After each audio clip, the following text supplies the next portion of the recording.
15 degrees, you can see your breath. Out here in the lake effect, breaking tables like it's poetry. Where else would you rather be? Pinto, Ron, Elvis, and the Lay Poncho. The members that you need to know. 'Cause once you out here now, your family. Where else would you rather be? Where else would you rather be? Welcome into the Nickel City Crew. I am your host, Rob Crippen. Please like us on Facebook and follow us on Instagram and Twitter at Nickel City Crew. This episode, along with all of our episodes, are presented by Crippen Legacy Entertainment here on Spreaker and StreamYard. We're so glad that you're joining us for some of your Buffalo Bills and NFL content again today. And as always, these are my Bills thoughts said out loud. It's a vibe so ridiculous. Since 12 plus 83 was 6. The shout rocking like a symphony. Where else would you rather be? All right, let's get straight to it. Really excited for tonight's episode. It was funny because I was listening back when I reached out to our guest tonight that you see on the live. And it was funny because last week, Justice General, creative director over at Buffalo Fanbase, where we simulcast on, challenged me, DT. And you heard him last week. It was like, well, what was the vibe last year? How did you feel last year? And I was just offended. I was like, well, I'm always in. And I had Super Bowl aspirations. And it was funny because I was listening back to last year's episode when we had our guest on, and boy, has the tenor changed for me, at least. And I know a lot of the members of the Mafia, it's changed as well. But we're going to chop it up tonight, our AFC breakdown for the 2024 season tonight. Joining me, as always, riding shotgun, my co-host, Adam Dump Truck Rupsick. Holla at the crew, DT. Check him out on Instagram and Twitter at Adam Rupsick, RUPCZYK. What's good, DT? Holla at the crew. What's up, Rob? What's up, Nickel City? We're back. Another week, the last summer week, really. Mm-hmm. I consider next week game week, right? Next week game week. That's right. So this is the last week of the summer, the real kickoff of college football tonight. We're talking a nice slate of games to kind of get your football fix and you know, get ready for the big leagues next week. So I'm jacked up, man. This time of year, I just start to get, googly-eyed and ready to go. It's ball season, baby. It's ball season. I'm having a barbecue for my employees tomorrow to kind of get that tailgate vibe in, to go into the Labor Day weekend with some juice. So I'm ready to go, baby. One more week till game week, and I'm ready. Let's go. I love it. He stuttered over his words. He's so damn excited. Click, clack, we back. We are so excited, and we're glad to be joined tonight by our special guest. And, this is a guy I've been admiring for a while. We hooked up a couple of years ago, and we just – hey, man, that's what Buffalo Fanbase is all about. Build the base. You see the hashtag that I came up with, build the base. It's about spreading the love and really just, elbow rubbing with all of these great content creators. He really is one. Ryan Thomas of Thomas Take Sports. Check him out, Instagram, Twitter, anywhere. Thomas Take Sports. Holla at the crew. RT, you looking crispy tonight. Holla at the crew. Holla at the crew, man. What's good? It's great to be back with you, Rob. It's good to hear the soothing sounds of Rob Crippen. DT joining us, of course, as always. You guys are doing your thing. I really appreciate, the fact that you guys are authentic to your opinions, but your opinions are based in fact. I think from what I've gathered, all my conversations with you, Rob, we've had some really good conversations over the years. So I'm really excited to get to it tonight on this show, and let's give the Nickel City a great one. Yeah, absolutely. Let's break it down because it's funny. I talked about, I listened to that episode that we had last year for the 23 AFC breakdown, and, things are a little bit different now, DT, as we break down the conference. But one of the things is that, when things were going bad at 6-6, up until that point, I was all in, and I thought that we had a Super Bowl team. I don't think that we have one this year in respects to a true contender, but Bills Mafia would love to tell you that all you need is 17 and all you need is a ticket. And to a certain extent, that's true. It's sports. So anytime with professional sports or any type of competition, all you need is an opportunity. I think that Josh Allen gives us that opportunity to get into the playoffs this year, DT.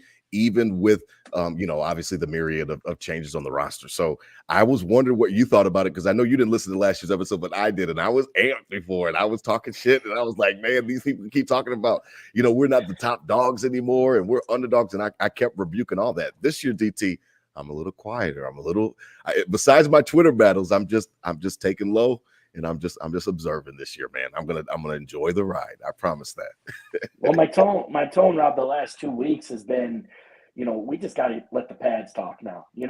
This summer, it happens every year. And this year, I think we feel it a little more because I've had to defend the team a little more than we have in the previous seasons, right? The vibe is low. The overall outlook, I think, is low. But once we start getting closer, I admit I was a little on that vibe, but now I'm getting more pumped up. I'm getting more confident. Okay. I'm getting more, we got 1-7, that's what matters type of vibe. So I think, I need the pads to start talking for themselves, because, it's been such an up and down emotional off season of, are we good? Yes, we're good. No, we're not. Yes, we are. No, we're not. And then we didn't really see anything in the preseason to tell us either way, right? So it's all going to come down to, next Sunday, the 8th, when we're out there screaming and letting the pads talk, letting them clap, and then we just got to get to that point. I'm sick of these preseason rankings and this week about people voting Josh Allen most overrated. Yeah, we gotta get over till the pads start talking. And so I agree. I'm not as pumped up as I had been in previous years, but I will say I'm starting to get a little more aggressive, a little more confident going into this year, knowing we do have 1-7, and kind of talking myself into some other places where I thought we were really bare, and then really looking at it and saying, like, you know what, I think we'll be okay. So I'm the glass half full guy. Nickel City knows that. Rob, you know that. And I'll continue to be that. You keep giving me your money, sit down in the chair, and I'm going to make you walk out of here feeling good about this team, because we got a damn good team still, and we got a generational quarterback in 1-7. So I'm getting on the pump up game. We're going to be just fine with the boy. Oh, I love it. Listen, Ryan, it's funny because I've been listening to some of your work throughout the offseason, and you've done a great job of breaking everything down. I'm almost, like DT had said, I'm actually at offseason fatigue. Like the season could not be coming a day, later. I am really ready for September 8th. What are you looking for in respects to your expectations for this team before we get into the AFC and the nitty gritty? Because I mean, it's a different year. I will say that. There's a lot of roster turnover, and the Bills had to go younger, and I understood that a lot of the stuff we've talked about in the past had to happen. Some of the stuff was necessary for us to take some medicine, and then some stuff wasn't. So because of that, a lot has changed, and I'm just watching everything closely. What's your expectations for the year? Honestly, to kind of start off with just my excitement, I think my excitement is always going to be at an all-time high. Okay. When it comes to this team, just because Bills football has a special meaning to me. Growing Absolutely. up watching games with my grandfather and my dad, I was born into this. It's like a birthright for the majority of us, right? And that part of it is what makes it so special. So that part of it always has me excited. Sure. Finding out what I'm going to do week to week, my game day routine. Am I gonna watch the game at my dad's? Is my dad going to come to my place? Things like that. That's always what gets us, really excited. But just looking at the X's and O's, we'd be, feeling a little bit like we're lying to ourselves here if we told ourselves that this year wasn't a different year compared to other years. At least, on paper, the Bills are a very different team than what they are or what they were previously. A lot of leadership is lost off of this team, specifically defensively, that I've talked about, and Rob and I have talked about kind of off the air, that I think is really crucial to finding out who the leaders are going to be outside of Josh Allen. We know Josh Allen is going to take the largest leadership role that he possibly has ever had to take. But beyond that, who is going to step up? And there's a lot of guys on this team that are quote unquote ready, but we don't know who those will be until the games are played. And that's what makes football such a special sport. My expectations, despite their changes on the roster on paper, I still think that they're the beast of the AFC East. I don't think the teams have done enough to bridge the gap between them and Buffalo. Okay. At this point. I could be wrong on that. Maybe I'll eat my words on that, but there's reports of disarray with the Jets. I always call them the New York Jokes because they're just a constant running joke each and every year. They always find a way to shoot themselves in the foot. Mm-hmm. Miami is under a lot of changes defensively. Tua is one, slip away from always getting hurt, it seems. And New England is just overall, they're extremely young. They're starting back up. It's like a whole new program, to take a college term. So I still think the Bills are the king of the AFC East, and that means playoffs. So from there, that's where we got to really get into the nitty gritty. Make some changes. Make some changes. And see, it's interesting because, to properly do this exercise, DT, we've got to, just go by the divisions and like we did last year and just kind of hash it out, so to speak. And one of the things that Ryan just said that was interesting to me, because I have a different take, is that, when you look at the divisions and things like that, like there are just so many great quarterbacks in this conference now. And we've seen it, DT, with, some of the recent extensions and different things like that. And it just seems like the balance of power between AFC and NFC, back when I was a kid and the Bills were going to the Super Bowl, that it was a weaker conference. The AFC was weaker than the NFC, and that's, that helped the Bills and establish their dominance. Now, obviously, they had all those all Hall of Famers, so they deserved credit for winning those 4 straight AFC titles, but their path was a lot clearer. You know what I mean? You had Elway, you had Marino, and then after that, there wasn't a lot of, resistance in respects to the AFC quarterbacks. Now everything has flipped 30 years later, DT.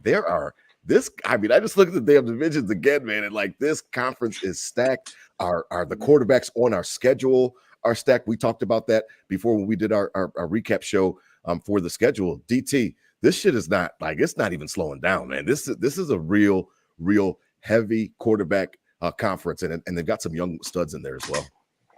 It keeps getting harder, Rob. But the thing is you kind of watch the transition of this conference in the transition of the Bills themselves. You look at, the teams that the young, hungry teams like the Houston Texans of the world, where they don't have to pay anybody. They're not paying anybody on that roster. So they can stack it up, as high as possible to get into this conversation of an elite team in the AFC. And then you look on the other end of it, a team like the Chiefs, who have had to go through a little bit of the salary cap rotation and cut some, cut a Tyreek Hill and cut guys like that, and still be successful, because they had the generational quarterback and so on and so forth. So the Bills are kind of right in the middle of that standard, right? They weren't so much just a young team that could stack up without paying anybody up until this year, but they were close to it. Josh's salary really wasn't hitting much. They didn't have really too many big-time guys. Wide receivers weren't making $40 million a year, things of that nature. Now they have to reset and kind of move into that, that Chiefs role of having to not rebuild, but reset the salary cap and win from within and win off the culture. And then you've got these younger teams coming up where the Bengals are starting to kind of creep into that category of, can we pay Jamar Chase and T. Higgins? No, we can't. Now Jamar Chase isn't showing up to practice, and T. Higgins doesn't want to be on the franchise tag. When they know they got to pay Joe Burrow, and they had to get rid of Joe Mixon. And, so you're seeing the transition of young up-and-coming teams where they don't have to pay anybody, killing it, as sneaking into this loaded conference, and the conference is already loaded on the top with these teams that have kind of got through that rebuild. So we got to cross our fingers and hope the Bills are one of those teams that can get it through that rebuild, reset of the salary cap to kind of move forward and continue being a dominant team in this conference. But yeah, it doesn't get easier because these younger teams are coming in and being able to stack up, and so it's every week is a tough matchup in the AFC. Yeah, man, it's crazy, this conference. And, Ryan, it's like when I think about it, just all the different matchups and different things like that and all the different possibilities, it's just like, I'm impressed with the quarterbacks, and that's what kind of, that's again something that tempers my expectations in respects to the fact that I know the defense has got a heavy load to lift this year to kind of pick up for some of the stuff on the offense that has definitely changed. And we've already gone through, and you've gone through on your show as well, all the different changes. So we won't bore the audience with all of those tonight. But specifically something you just said, we'll stick with the AFC East first, and then we'll go around the conference. I have a different take on the Jets. Like the Jets kind of, I don't know, man, if this dude Aaron Rodgers could find a way to stay healthy, I don't know, man. They've got one of the top defenses, Ryan, in the in the league. It looks like they beat the already. Yeah, but they had no quarterback. I mean, they had no quarterback last year. They won 7 games with Zach Wilson. And he didn't even want to come into one of the games. Like, he's like, we're getting beat up so much, I don't even want to come into the fucking game. Like, that is wild to me. And I look at him a little bit side-eyed, Ryan. I got to be honest. I look at him a little bit side-eyed. I don't disagree. I don't disagree, but there was a word that you used, and everything you said, I don't disagree with you. But if was the word you used. If Aaron Rodgers stays healthy. Now, I tend to think that as an athlete, the older you get, the more prone you are to injury. Sure. The older Aaron Rodgers, right? The older Aaron Rodgers has gotten, he's faced injuries, and he's coming off of a very, very tough one. Now, I know that the Jets have done a lot to add to their offensive line. I think they have 3 new offensive linemen that were, guys that they spent money on, that they used cap space to get. So they wanted to right a wrong there. But interestingly enough, I just recently watched the sequence of events that led to Aaron Rodgers getting hurt. And every single play that Aaron Rodgers dropped back with the football, he got either touched or hit. So that just goes to show you that I think the injury that he suffered, as horrible as it was almost like it was bound to happen. It was bound. So I definitely am a little bit, with new, you could see him in that situation again, basically. I could see him in that situation again. Yeah, with new pieces. Sometimes a lot of new pieces is not good. There's a little bit of a, you want a little bit of continuity. And to be honest with you, it seems like Aaron Rodgers to me has never struck me as the type of leader that Peyton Manning or Tom Brady or some of these other guys were. And to me, I think that locker room outside of Rodgers, he's got to be having conversations with the coaching staff about what TV shows he grew up watching. I can't find a way that Aaron Rodgers can relate to these guys that he plays with, because they're 20 years younger than him. Breece Hall was not even probably born yet by the time Aaron Rodgers was playing at Cal. So it's really hard for me to say, is that the guy that's going to topple Josh Allen, who is in his prime? That, he's going to be without some weapons that he was accustomed to having, obviously. But I'd take my chances with that guy in uncharted territory at 27 than Aaron Rodgers at 40, 41. And that's just the offense. The Jets defense is very, very good, but eventually that celery stick can break, and if the fact that their defense is as good as it is, they have to Ryan. They've got studs rely at every on level. it, though. They've got studs at every level. Do. Got the Williams brothers and the line and linebacker. Then they got Sauce in the secondary. They've got studs, like real all pros. Yeah, but and here's another if they have to over rely on that defense to make plays for them, if the offense is not as good as they think, which is possible, then that could be more of the same. And I don't trust the Jets to get it right. I've never seen it in my lifetime. I've never seen the Jets get it right. The team that would honestly be the team that would scare me more out of the two is Miami, because Miami has pure firepower, the likes of which I don't think any other team has. So that's just kind of how I look at if you were to take Miami's offense and the Jets defense, I guess you got the Bills, a super team. Then we got some problems. But other than that, I think we're all right. Dump truck. What?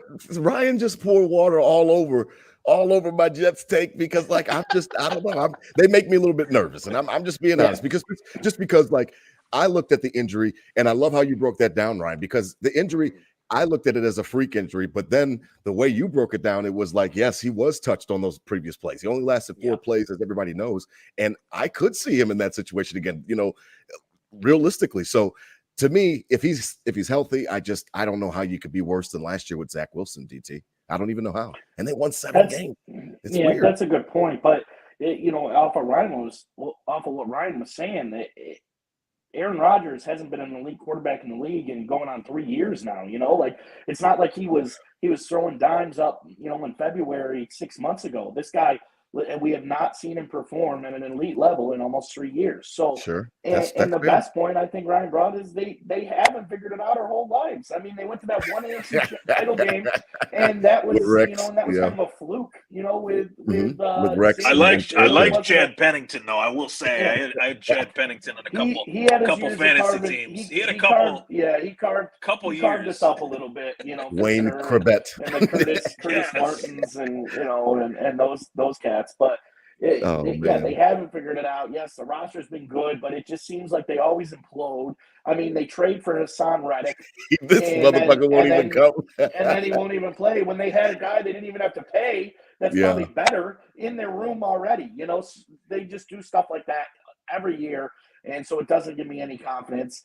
I grew up really, the rivalry was, in the beginning was the Dolphins.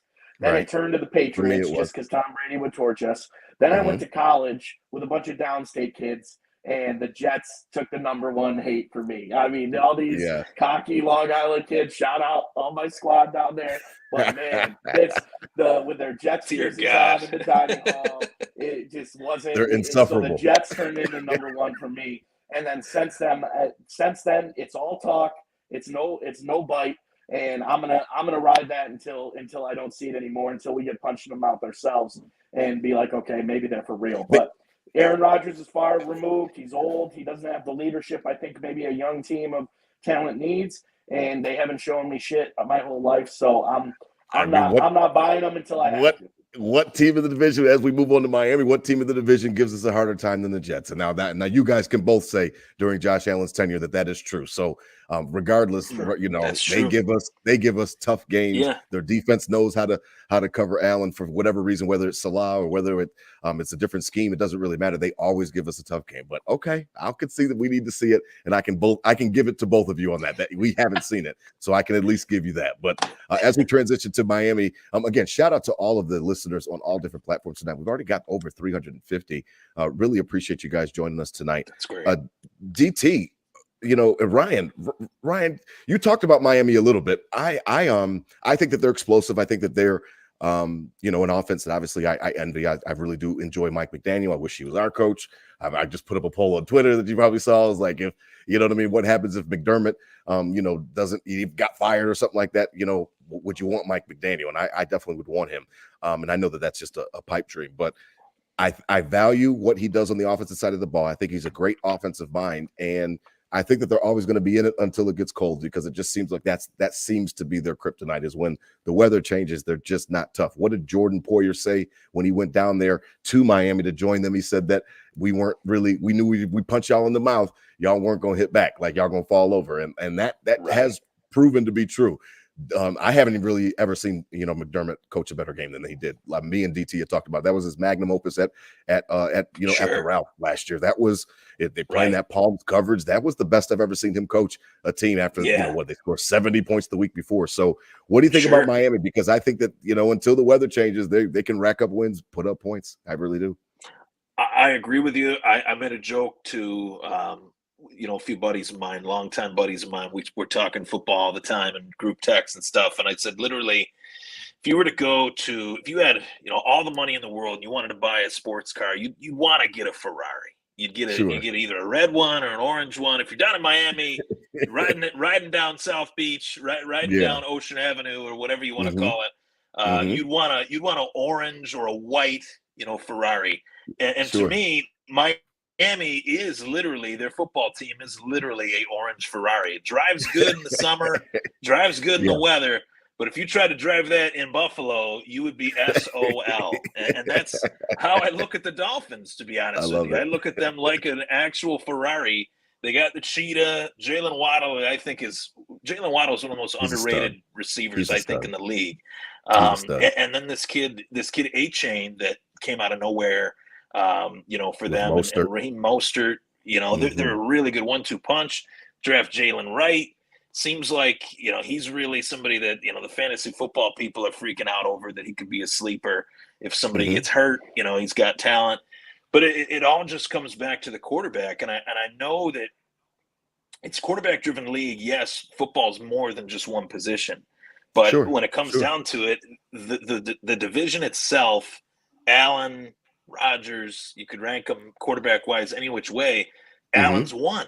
Allen has Oh, yeah. always won, no matter how anyone wants to say he's overrated. Great trash talker he might be. He's always going to be number one until somebody, takes his spot. And for the struggles that you mentioned, Rob, that Allen has had against the Jets defense, he has really thrived against Miami's defense. And if Miami had a defensive-minded coach that could bring pressure, bring great coverage, that would cause problems for us. But realistically, I think Mike McDaniel is a good coach. And I think he's offering things to the game offensively that nobody else is really doing outside of maybe San Francisco. Shanahan, where he came from. Who he left. Yeah. So there's a lot of reason to look at that and say, as Mike McDaniel evolves, this offense is only going to get better. He's still a very young coach, age-wise and experience-wise.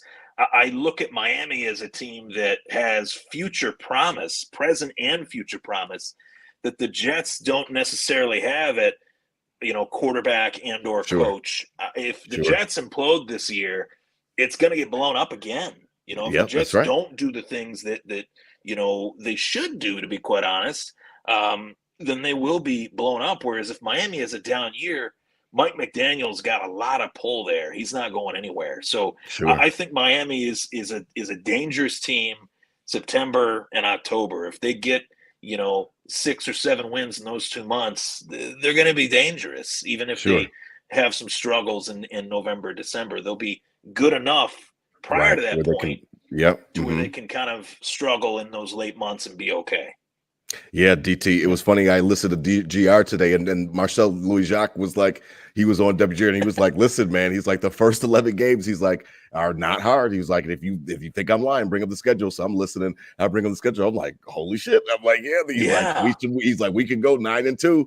He's like, and then build up that lead for that eventual cold. They just don't like. I mean, Tua, those guys. That's a real thing. They don't like the cold, and they're gonna have to deal with that again this year as well. DT.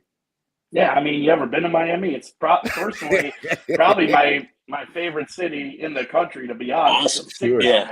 I wouldn't want to live down there by any means, but I sure as hell like going on vacation down there and wearing my satin button-up shirt, smoking my Cuban cigars, and looking at some other things down on Ocean Drive. But I know that's right. The fact of the matter is, it's a poppin' city, and I wouldn't want to play in the cold either if you're down there in paradise for sure. But the fact of the matter is, there was a bunch of controversy this summer about Brian Flores. I mean, granted, Brian Flores is not a head coach anymore, and who knows if he was a good coach at all. But Brian Flores basically telling Tua he sucked, that he wasn't a franchise quarterback.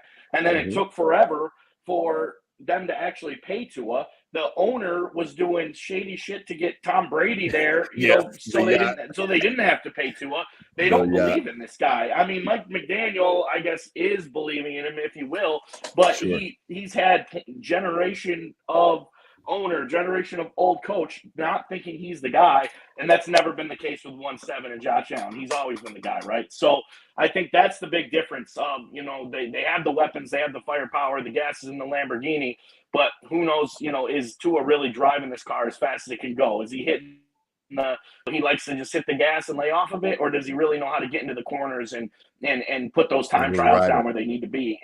And so I just also, the other end of that is Josh Allen being 10-2 against these cats. This has got to be the Tom Brady to the Bills, Josh Allen to the Dolphins. If they want to be competitive, if they want to have a good roster, if we can just kind of hang our hat on Josh Allen as their dad and owns them, that makes up for them, being good, if you will. So the cold weather thing, they almost took us at home in the snow a couple of years ago in that game we needed in a big game, really, that had divisional thoughts. But, then we come back down there last year and hold true and win the game we really needed to in week 18. But this year, week 2 on the short week, I know Mafia's going down there for that nice long weekend in South Beach, baby. It's always flooded with Mafia down there. But now you get the nice 4 days. You get the before it gets cold up north, I'm going to get my last hit of vitamin D down there on South Beach and Ocean Drive and really get after it. So I think it's going to be electric in that week 2 game. Josh Allen being 10-2. in the history of really nobody ever believing in Tua till they had to. Sure. And that kind of discredits them. Any juice I could give them against the Bills. I like that. I like both of y'all takes on Miami because I'm a 90s baby. I'm born in 85. I'm a 90s baby. That's who we hated with the Dolphins, like Dan Marino, Brian Cox. Like those are the motherfuckers that we couldn't stand. Like that's the rivalry. That's the rivalry of the AFC. Any Miami hate is cool with me, and I'm always down with it. So I love making fun of them in the winter and stuff like that. DT's right. They did give us the run for our money.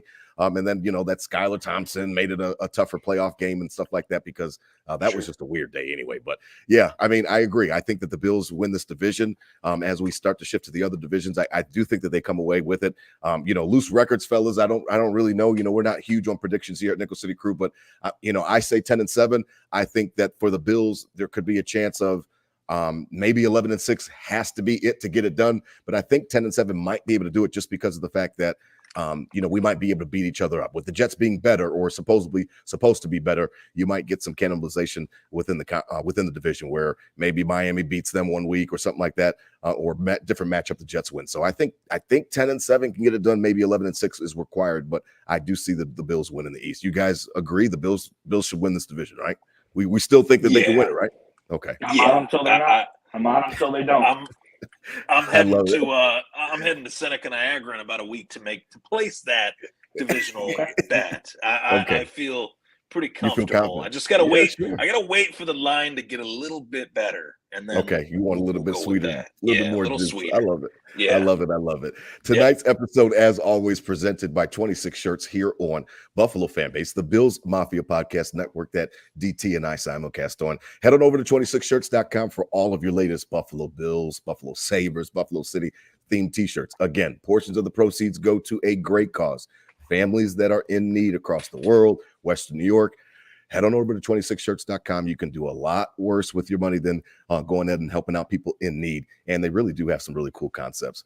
As we transition, I know DT's got a little bit more time, so while I've got him, I want to run through these other divisions. The black and blue division is still, it's to me, it's one of the most intriguing divisions within the whole entire league, to be honest. And that's because of, again, the quarterback. It is a quarterback. You're right, Ryan. It's there's more than just the quarterback, but gosh darn it, these quarterbacks are important. And boy, matters. This division, man, it's just got everything. A 2-time MVP in Baltimore. You got Joe Burrow, who changes his hair and now he's looking like Eminem, and everybody loves him. But that wrist injury, you want to talk about injuries? They talk about Aaron Rodgers and injuries. Like, this is something to monitor. We don't talk about it that much. Yeah. But man, sometimes I'll think about it and I'll hear like Stephania Bell on ESPN, and she's like, just don't think that this is just no big deal. Like, this is a real injury that he's got out there. And then obviously the masseuse, the massage lover, Deshaun Watson, they just restructure his contract today. What are they, free up $36 million? They've got the most cap space in the league at $62 million. Some people on GR were speculating maybe that's for Brandon Ayuk. I don't really necessarily believe that. I just think that they keep kicking the money down the can because they regret what they did with this guy. And he's got a shoulder injury. He can't even go through practices sometimes. So it's weird. And then obviously Pittsburgh's got a weird quarterback carousel. Mike Tomlin makes Russell Wilson the starter, even though Russell Wilson barely played in camp, but I guess behind back channels, they promised him that he was going to be the starter when they traded for him. And then Justin Fields more athletic, but Justin Fields always fucking up and making mistakes. It's just, this is a crazy division. And most of the defenses in that division, obviously Cleveland leading the way. They will beat you up on Sunday. This is a fascinating division, Ryan. Fascinating. DT, I want you to go, man, because I know you got to bounce soon. Yeah, no, it's the black and blue. You said it. Looking all the way around, kind of the scariest thing about this division is that the Bengals finished last in it last year. Like that's probably not going to happen again. The Browns going to the playoffs with Joe Flacco shows that their roster was stout. The Ravens got better, and the Steelers. Mike Tomlin's never had a losing record, so it's a scary kind of rotation on this division front in the AFC North, excuse me. But the Bengals finishing last in that division is kind of stinks, right? Because that's not probably going to happen again. So who's replacing them down there? The easy maybe Pittsburgh, but they're always in it late. The Browns have shown the roster strong, and the Ravens got better. Sick. The Ravens got better. Well, some people think the Ravens got worse, Ryan, because of some of the moves that they had. They lost some guys too. But I'm wondering your thoughts on that division because I'm with DT. Like and I just think that the quarterback play in that division and some of those defenses are so stout. Where I mean, some people are even thinking that Cincinnati's going to be back on defense and they're going to be playing well again. Like there's just it's just a division that I wouldn't want to be a part of right now because of the quarterback plays and some of those defenses. I'd much rather have my cupcakes with the Patriots and see if Aaron Rodgers can get healthy and stay healthy because this division they'll beat you up, Ryan. Every week is gonna be you better buckle your chin strap. Sure. The Battle of Lake Erie with the I can't even remember who it was. Was it like Kelly Holcomb and somebody? It's a few long time ago. They called it the Battle of Lake Erie, and Kelly Holcomb had like the game of his life. That version of Kelly Holcomb is better than any version of Deshaun Watson that we've seen with the Cleveland Browns. How weird is that, man? It's a mighty fall, the likes of which I can't remember seeing in recent memory. But Cleveland, to DT's point, is a very dangerous team because they made the playoffs last year with Joe Flacco, Myles Garrett, generational talent, a la Bruce Smith tutelage might have helped him along the way. Sure. But I definitely think that the division runs through just the simple fact that if Joe Burrow can finally stay healthy, I think Cincinnati can take this division with relative ease. Really? As crazy as it sounds. I mean, you go back a couple years ago, they were AFC champs. They were in the Super Bowl. They beat the Kansas City Chiefs. And I think that they're at a point where they're just really crossing their fingers that Joe Burrow is the next John Elway or Brett Favre, and not the next Andrew Luck. You know what I mean? And it's looking like he's more Andrew Luck or Joe Cool, like you said, Joe Montana. That'd be the best case scenario, right? So it's very tough to kind of pinpoint where the Ravens fit in this because for as great as Lamar Jackson can be, I think that there's an MVP one too many trophy in his closet. I felt like he shouldn't have won the MVP last year. That's just my opinion. I agree. I just felt like he was most overrated. Most overrated, right? Or up there, right? I don't see it. I don't see the reason that he won the MVP. I haven't met a single person that thought he should have won the MVP. So it's really hard for me to swallow that one when I felt like Josh arguably should have got it in his own right, or McCaffrey.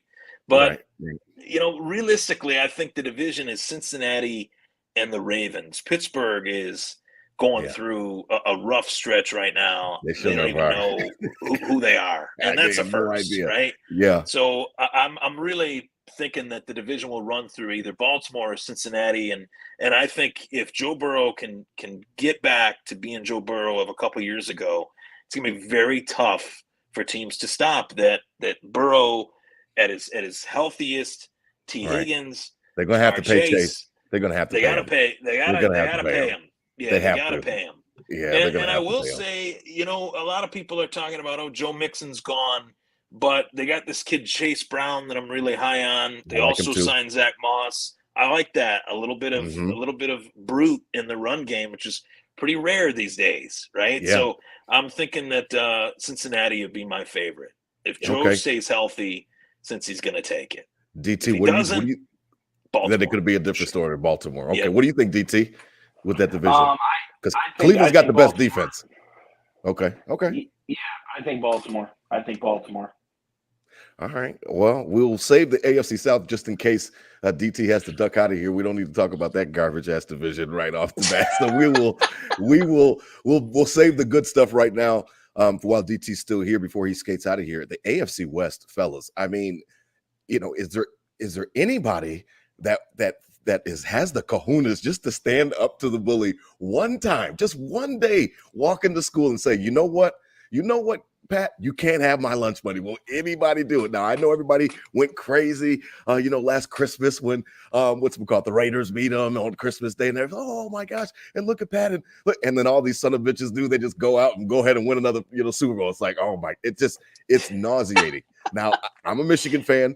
Ryan, and I love, Harbaugh, because I just think that he is he's the perfect coach for a team if you need to start believing differently about yourself, if you need to start thinking that, you know what, I'm not a loser, I'm a winner. That's the coach to have, because everywhere he goes, he changes programs. Stanford, they weren't winners. They're an academic school. He takes them, turns them around. The fact, he even did it at San Diego. Then he goes to Michigan, his alma mater. There's no more pressure cooker in college football than the fact when a hometown hero comes back to his hometown. And comes back to the alma mater, and he just whipped him into shape. I don't know about all the cheating and shit like that. I mean, I guess everybody in college football was doing it, but I mean, the college stallions and stuff like that. I think that he is the ultimate motivator. You saw it in San Francisco. It's not about college or pro. You see those coaches sometimes, DT, that they can't transition. They might be a dictator, and Saban didn't work the same way in the NFL that he does at Alabama and LSU. It's just different. Harbaugh connects, man. Can he be the secret sauce that they need? I know their roster's not ready yet, DT. Can somebody stand up to these guys? Please, man, give them some losses. I mean, what the hell? It's tough. And this, 2 years ago. What do they have, like 7 in a row? Isn't it 7 or 8? When Russell Wilson came into Denver, Derek Carr got Devontae Adams. The Chargers had Herbert and Keenan Allen and Austin Eckler and Khalil Mack, and it was like, okay, this division's great. They're going to cannibalize each other. It's going to be awesome. They're going to beat each other up. And what happened? They all blew, and the Chiefs ran away with it.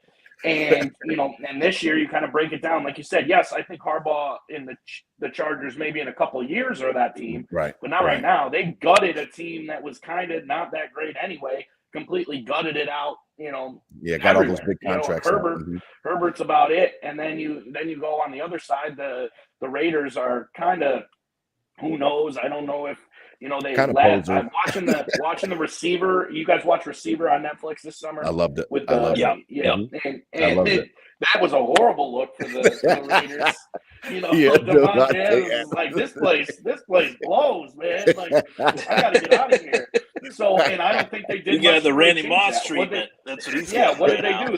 They bring in Gardner Minshew to fix that. So like I don't think and then there is some promise I think in Denver, but brand new rookie. I have watched. Obviously 330 is kind of a split household. We got Bronco Gang in here too, and so I've watched these preseason games.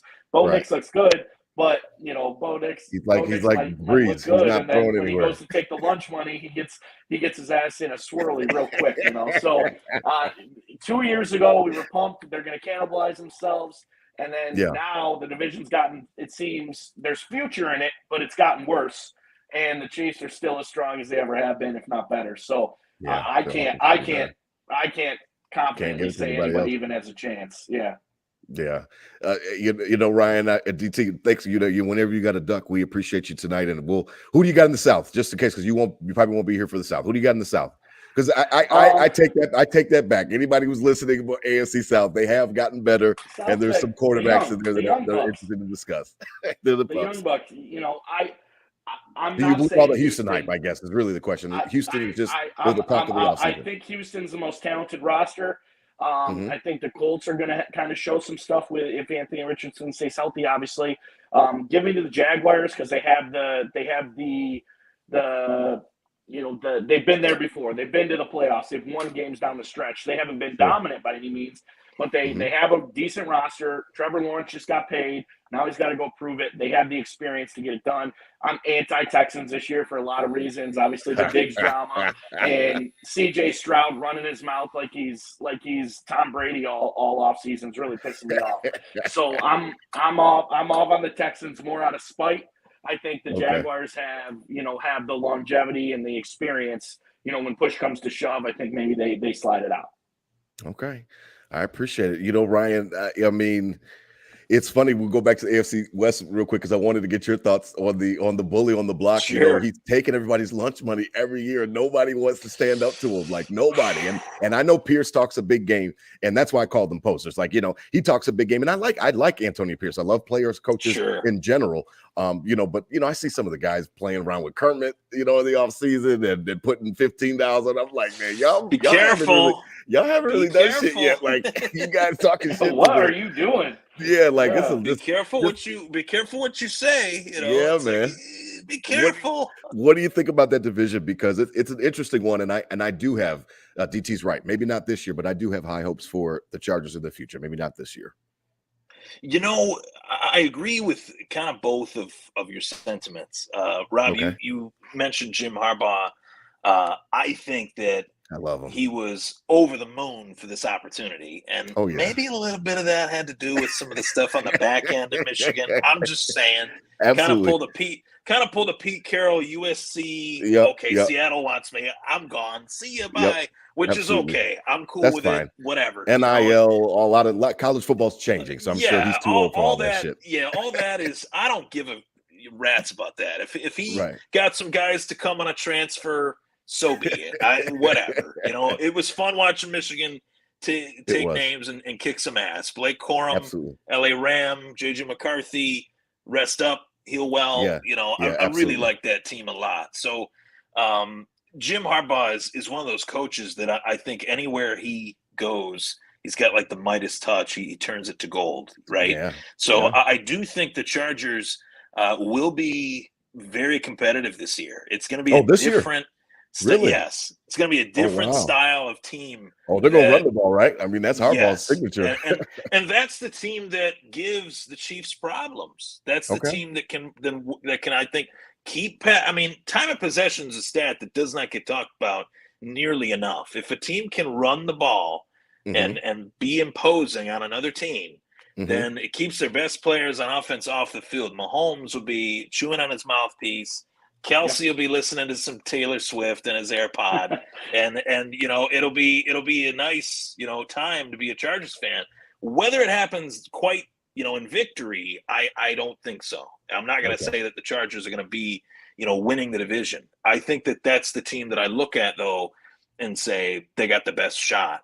Now the Raiders also made, I think, one of the best free agent pickups that any team had made all offseason with the signing of Christian Wilkins. I was really happy that they were able to pluck him away. I like him a lot. From the Miami Dolphins. I think that's huge. And with Max Crosby, they'll do some solid work there. But I just don't know about the quarterback. And realistically, quarterback-wise for the Chargers, Justin Herbert, it was reported that he's got that plantar fasciitis, which is the worst injury I have ever had. I didn't have many. Really? But that was the worst injury that I ever had. I had concussions. I had shoulder issues during wrestling season when I was a junior and senior.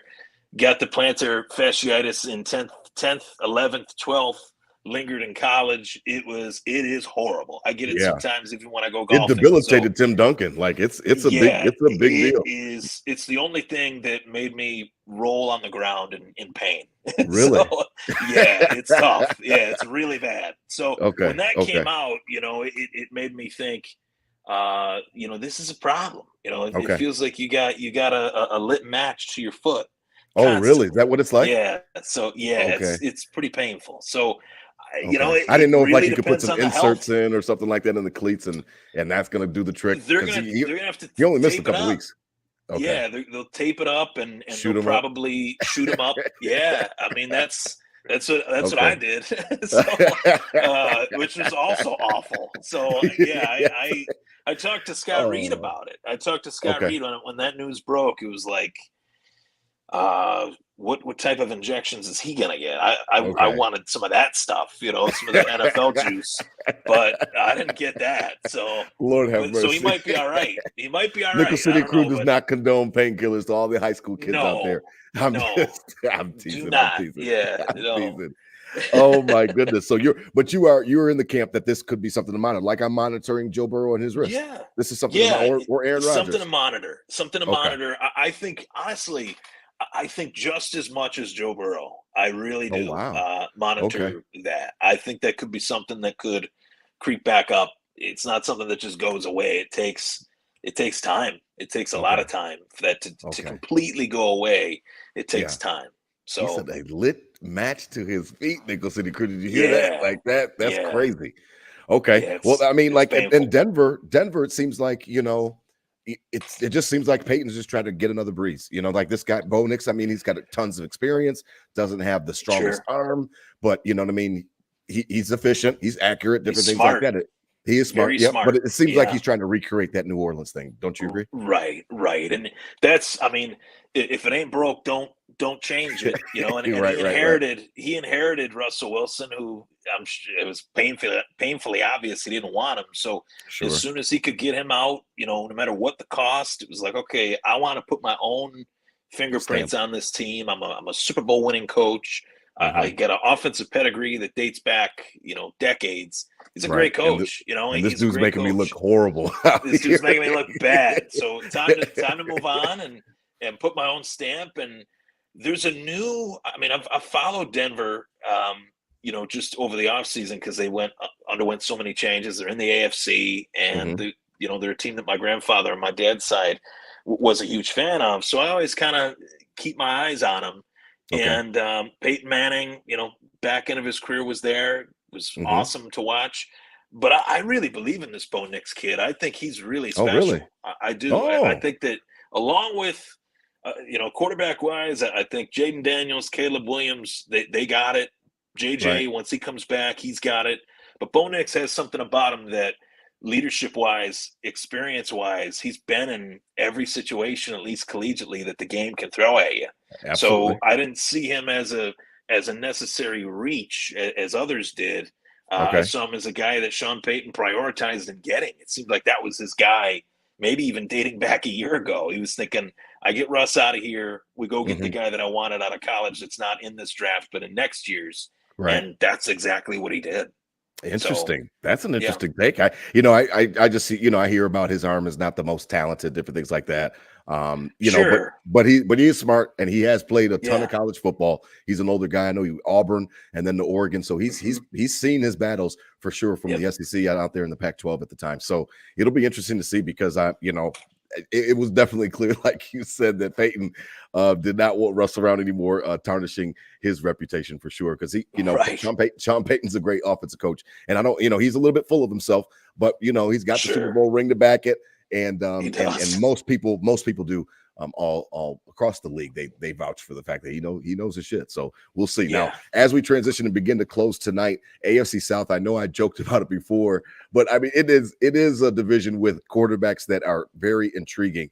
And I know DT gave his thoughts on it before he bounced. I wanted to get yours as well, Ryan, because when I look at that division, the thing about it for me is that sometimes the rise.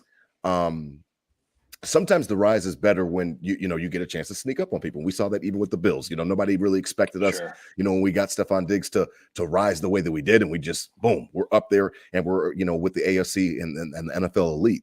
Houston last year, they had a great season, and obviously it was way over expectations that anybody really had for them, and nobody even saw CJ Stroud coming in that respect. Obviously the Panthers, where I'm down here in Charlotte, didn't either, or they should have picked him. So that's always funny at the barbershop. But to talk, because the owner of the barbershop's a Carolina Panthers fan, so I always give him shit and call Bryce Young I call him Step Stool, and he hates that. He can't stand that shit. And so you know what I mean? So it's funny, but when you have that kind of rise, and then everybody starts to focus on you, what the Bills did well when we were under the spotlight was we played well. I mean, remember the one year that we were the Super Bowl, favorites. We go out to play the Super Bowl champs, the defending champs, play the Rams, and we smack them around. You know what I mean? Oh yeah. And how is Houston going to handle the attention is really one of the things that I look at, because you got a young quarterback. Daniil Hunter just came over, and I know that he's a veteran apprentice, but you got a young guy in Will Anderson. You just got a bunch of young guys that don't know much about much. And I understand that sometimes the naivety can be to your advantage, but then other times it can work to your detriment because of the fact that they're just not ready. And there's going to be a lot more primetime games and a lot more eyeballs on the Houston Texans. So that's the only trepidation I have. I look at Tennessee as they're going to try to find out who their quarterback is. That's how I feel about them. In the Indianapolis, the Colts, they just want to get off the ground. They had a quarterback that they felt positive about, and then the injury derails that last year. Sure. I'm really interested in what you think about it, because DT likes Jacksonville, and that's interesting. But Houston's got the defense. They've got a great coach. I love DeMeco Ryans. I don't know how they're going to handle the pressure. And it's not something just to sneeze at, in my opinion. No, and there's two ways in the NFL that teams react to pressure. Sure. Like young teams react to pressure. They either succumb to it early and their season is a pressure dumpster fire, or attitude or moxie or swagger or whatever drip, whatever word kids use these days that I don't know that I shouldn't be saying because I don't really know what they are. I love Houston's got that. They Mm-hmm. have that. They have this refreshing, just kind of they're fun to watch style that made CJ Stroud, I think, one of the best rookie quarterbacks I have ever seen in my lifetime. There's nobody that's had as good a rookie year in my lifetime. Peyton Manning certainly didn't have that good of a rookie year. He threw for like 38 interceptions or whatever it was, like 29. But CJ Stroud is the real deal. But with that, you got a whole year of teams, especially these teams in the AFC South, watching the games that CJ Stroud will put together. They're game planning for that. They're trying to find chinks in the armor. And I got to say that I look at it from a balance standpoint. Sometimes firepower isn't really going to get it done. It's not a burnout, type league where we talked about Miami, and I look at Houston and Miami a lot similarly. Okay. They'll win these shootouts. They'll go toe-to-toe with you, Miami, that is. Houston will win these shootouts. They'll go toe-to-toe with you, but that nitty-gritty experience in the playoffs that like Buffalo has, despite coming up short, they do have that playoff experience. Cincinnati, they've been to a Super Bowl someplace that Buffalo hasn't been with this group. And then KC, I think that the pecking order, I mean, I'd put Houston in a higher light than Baltimore. Just in terms of, the power of the hierarchy or power ranking of the AFC. Sure. But if Houston gets hot early, that could be their fault. Like that could be what makes or breaks them. So if this season starts off to where Houston's the toast of the town and they're like 4-0, 5-0, 6-0, it could be a situation where one loss to a KC, to a Buffalo, to a Cincinnati, we could see two completely different seasons. And that could be my prediction. Now, whether that leads to Houston winning the division, I think Houston will.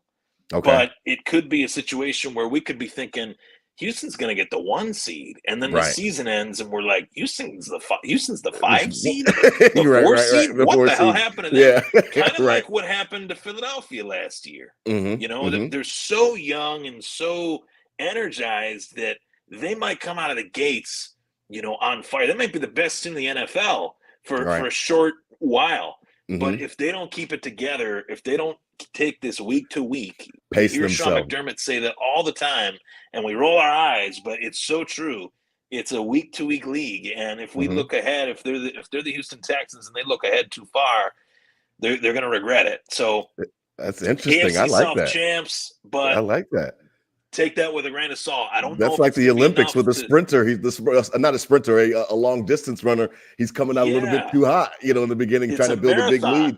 And then by the end of it, he can't sustain it. That's interesting. I like that take, Ryan. Look at that. You never get takes like that other than Ryan Thomas, our guest tonight from Thomas Take Sports. I really appreciate tonight because, looking at the division, like you said, it's interesting, and I gave my thoughts on it. I do think that Houston's got the chops to do it. I will watch Jacksonville because I do respect Doug Peterson. I think that he's a good coach. I thought he got a raw deal.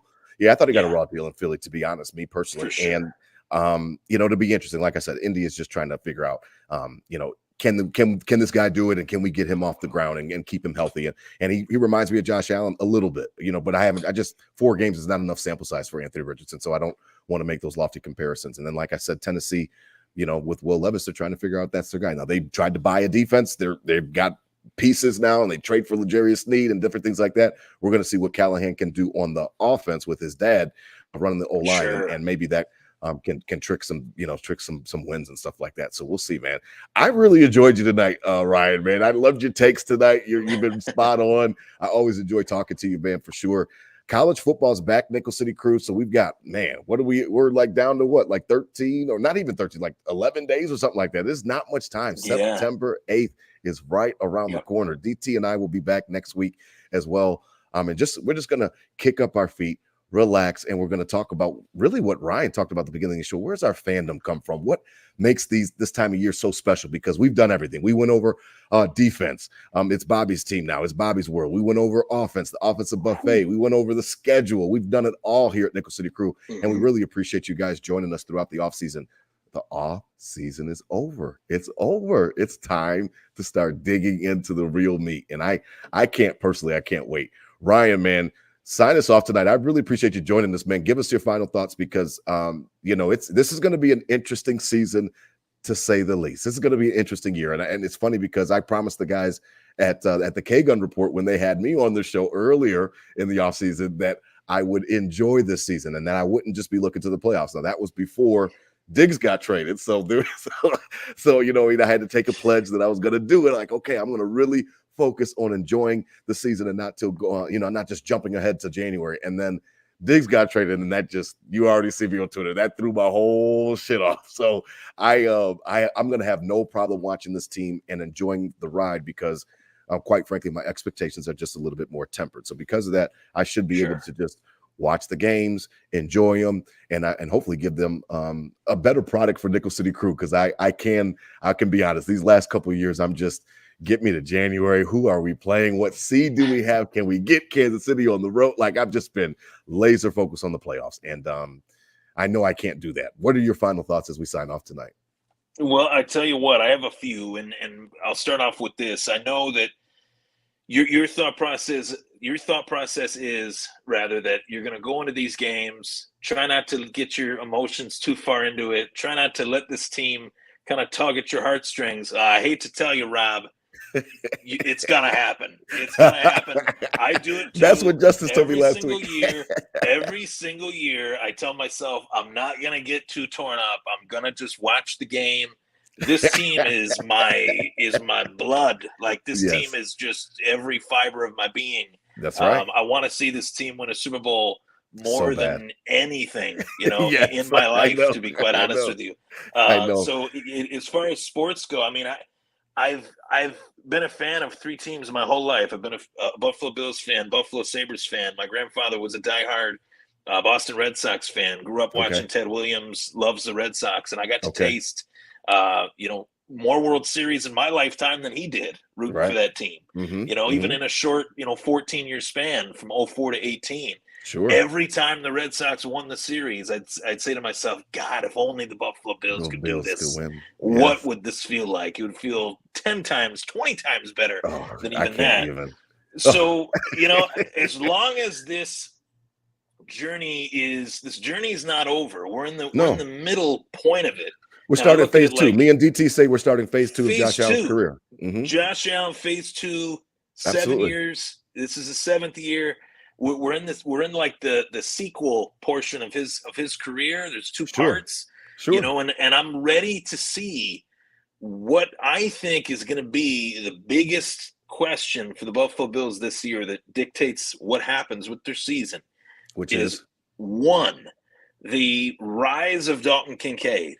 Okay. If Dalton Kincaid is the next Travis, if he is the next Travis Kelce, and he puts forth a season like that, then the Bills should have a very good year. As well, if Keon Coleman can be what Josh Allen believes Keon Coleman can be. This team, it's hard. It is. It's a rookie. But this team could be better, potentially, long-term than what they were these last few years. Oof. That's a hot take. If you really think about it. If you really think about it. If this could be and it's year one of Coleman, year two of Kincaid. I'd say it's almost year one of Kincaid in his own right of actually being the tight end one. I think a lot of people looked at him as like a gadget, kind of mismatched, didn't know what we were going to get. 6 weeks into the season, he didn't have a touchdown. So I tell you what, this year, 6 weeks into the season, he might have 6, might have 5, might have 4. It's a different year. It's a very different makeup. No, he's got to be featured for sure. Yeah, he's got to be featured. So I think their success hinges offensively, especially on Coleman and Kincaid. If they can be, big difference makers for Josh Allen, then this team is going to be very good because I like the players around those two guys. I am a big Curtis Samuel guy. I've watched him since college. I think that he is playing with the best quarterback by far that he's ever played with. We said that. Absolutely. Yeah. And there's another guy that I got the chance to ask a question to on One Bills Live that was on One Bills Live a couple weeks ago. They do the 10-bit tweet sheet. Chris Brown, they picked my question, which was awesome. Ray Davis. This is a name that I love him. I think this is a name that is going to be heard loudly. Really? And people, yes. And people will really, yes. And people will really come to think, man, I've been talking about him almost every single week prior to the draft. And after the draft. I was elated when I saw that the Buffalo Bills picked him. I think he's just what they need to complement James Cook. I think he's a perfect 1-2 punch. So if Bills Mafia is feeling like, I don't know, I think that we're going to be pleasantly surprised by the three names that I mentioned. I think Keon, Kincaid, Ray Davis, if those three guys can do what I think they can, this team's going to be very fun. It's going to look a lot different. Right. But it's going to be very fun. Look at that. Listen to that, Nickel City crew. Ryan is just, he's trying to bring up the spirits because everybody knows that DT's always glass half full. I'm trying to be a realist, so I don't want to set myself up. I'm like, I don't want to bring my expectations too high and be too disappointed now. But that was different when we had the team that we had these last couple of years. Sure. I was all Super Bowl all in. I just thought that some of the changes were just too much to overcome. So I lowered my expectations. But that's interesting. I don't like to put too much on Keon's plate because he's a rookie, so I don't want to get down that road too much. But Samuel, Shakir is going to have to play a big role for sure. Right. It just seems like everybody's got to step up. This everybody eats. This thing is going to work. Then everybody's got to grab a fork and grab a plate and go ahead on and grab your portion. Don Kincaid's going to have to grab a big wooden spoon, and Ray Davis is going to just take the whole table. I think at some point. So it's going to be fun. I am really excited. I know that this team is going to look a lot different. What I mean by that is how they're actually going to attack the opposing defense and move down the field. Yeah. So I'm just really pumped. I feel blessed for another season, blessed to have Josh Allen. There were a lot of years where I was walking to school reluctantly wearing a JP or reluctantly wearing I won't say reluctantly wearing a Trent. I had a lot of love for Trent when he did the 4-0, back in 2008. But that's I just we've definitely seen worse quarterbacks. We've definitely there's nobody like Josh darker Allen. Days. Yeah. There's nobody like him for sure. Yeah. Absolutely. So I'm really excited for another year of that. I think all the kids in Western New York, they're ready to pretend they're Josh Allen in the front yard or backyard, and that's cool. I really love that, and it's a great time to be a Bills fan. Absolutely. Well, I really appreciate you tonight. As always, spread love out there, not hate. These were my Bills thoughts said out loud. Hit them with a Go Bills, right? That's how we sign off. Hit them with a Go Bills. I love it. Love your stuff tonight. Go Bills. Go Bills. I love it. I love it. I love it. Just keep it